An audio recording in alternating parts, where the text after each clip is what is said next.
السلام علیکم شاګردانو الله دې شروع جوړ بس راځو د نن سبق چې دی هغه پر واتساپ په انګلیش خبرې وکړي هغه جملې چې پر واتساپ باندې استعمالیږي په واتساپ باندې موږ د ملګرو سره استعمالوو راځئ دا ډېرې ضروري جملې دي واتساپ کې بیا تاسو د هر چا سره د انګریزانو سره هر څوک چې په انګریزي باندې خبرې کوي د هغو سره خبرې کولی شئ delete this message for everyone delete this message for everyone دا میسج د ټولو ده ډیلیټ کړه د ټول لپاره ډیلیټ کړه دا چا میسج ډیلیټ کړه have you cleared the chat have you cleared the chat آیا تا چاټ صفا کړئ چاټ ته خبرو ته وایي when will you be free when will you be free ته څه وخت فارغېږې I like your profile picture I like your profile picture زما دا ستا د پروفایل پکچر عکس خوښ دی you started being offline these days you started being offline these days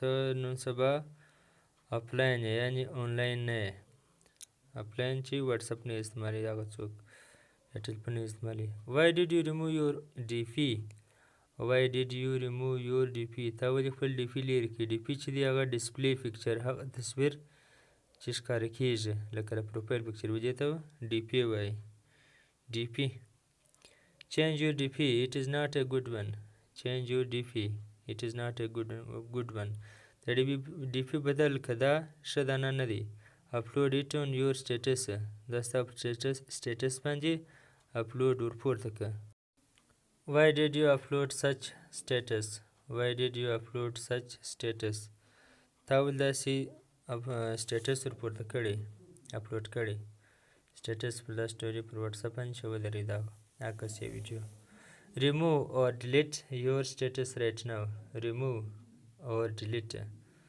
your status right now همدا اوس دغه status یا خپل status delete یعنی لرې کړه call me when you get free call me when you get free چې فارغه شې ټلیفون وکړه you can call me anytime you can call me anytime هر وخت ټلیفون کولی شې where are you nowadays ته نن سبا چیرې where are you nowadays it is me Asim it is me Asim زه Asim یم your typing is so slow your typing is so slow ستا ټایپینګ لیکل ډېر سوکه دی ټایپ په کمپیوټر یا موبایل کې لیکل دې ته ټایپ وایي عام په قلم خط لیکل هغه ته رایټ وایي or respond in a while I will reply or respond in a while زه به تا ته یو ګړي په یو ګړي کې جواب درکړم reply او respond دواړه جواب ورکول ته وایي دا سلش معنا یا معنا ورکوي I will reply shortly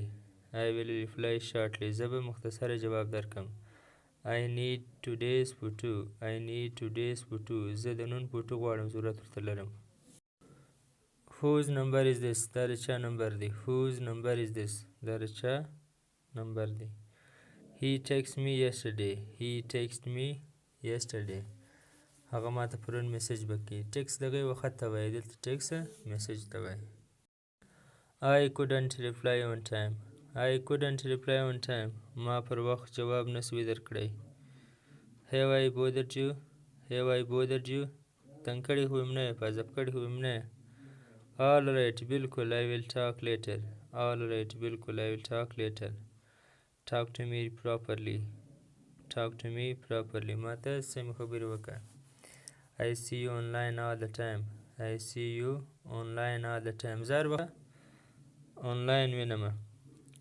is anybody around you is anybody around you آیا څوک در سره دی خواوشا کې څوک شته shall we take a group call shall we take a group call کوو هغه ډېر ملګري چې په پیره واتساپ باندې سره آنلاین no not this time no not this time یار دې واري نه the photo has been sent to you the photo has been sent to you عکس در لیږل شوی فوټو در لیږل شوی let me know when you receive the photo let me know when you receive the photo ما خبر که فوټو دې ترلاسه کړي وصول کړي در ورسېدي ما خبر که I didn't recognize you I didn't recognize you ما ته نه وې پېژندلی you never text me you never text me تا هېڅکله ما ته میسج نه دی کړی Don't make me fool. Don't make me fool. زما څه بیوقوفه مه جوړوه. پر ما د بیوقوفه خیال مه راوله داسې. I text you but you didn't reply. I text you but you didn't reply. ما تا ته میسج وکړ خو تا جواب نه کړی را. I was about to text you. I was about to text you. ما میسج درکاوی. ما نن اوس میسج درکاوی. I wanted to talk about online classes. I wanted to talk about online classes. ما غوښتل د آنلاین کلاسو په هکله در سره وغږېږم. I was dying to listen to your voice. I was dying to listen to your voice. زه خو ستا غږ اورېدو ته داسې مړ کېدم. معنا ډېر ورته بېتابه وم. Where have you been? Where have you been? ته چیرې یې؟ If you are busy we can talk later. If you are busy we can talk later. که ته مصروفه یې بیا به وروسته خبرې سره وکړو. موږ وروسته کولی شو چې خبرې سره وکړو. Convey my message to him. Convey my message to him. زما پیغام هغه ته ورسو. I cannot type today. I cannot type today. زه نن لیکل نشم کولی. I do not have WhatsApp call package. I do not have WhatsApp call package. زما سره د واتساپ کال د ټلیفون کولو پیکیج نشته. Share with your friends. Share with your friends. د ملګرو سره شریک کړه. کله چې د ویډیو یا تصویر شي چاته پر واتساپ راواستوي نو هغه ته ووایه چې دا د ملګرو سره د ویډیو یا تصویر شریک کړه. نو مننه ګرانو شاګردانو، دا و د نن سبق چې پر واتساپ باندې په انګلیش خبرې وکړئ هغه جملې ولې. دا رقم مختلفو موضوعاتو باندې موږ تاسو ته جملې لیکلي دي. زموږ په یوټیوب چینل شته. پاټا، سپیچ، ټینسونه، وکیبلري، هر څه شته. ګریمر. مننه، ویډیو لایک. الله حافظ.